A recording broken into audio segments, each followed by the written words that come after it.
আমরা তো শিয়ালের সাথে কিছুতেই পেরে উঠছি না।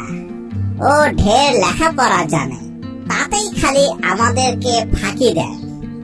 আমি মূর্খ লোক, তাই তাকে আঁটতে পারি না। সারা জীবনই ঠকে গেলাম।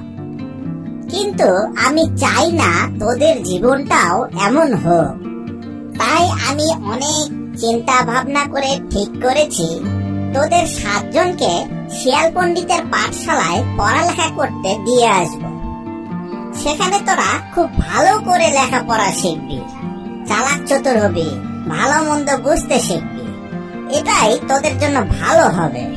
চল, কাল সকালে তোদের 7 জনকে শিয়াল পণ্ডিতের পাঠশালায় দিয়ে আসি।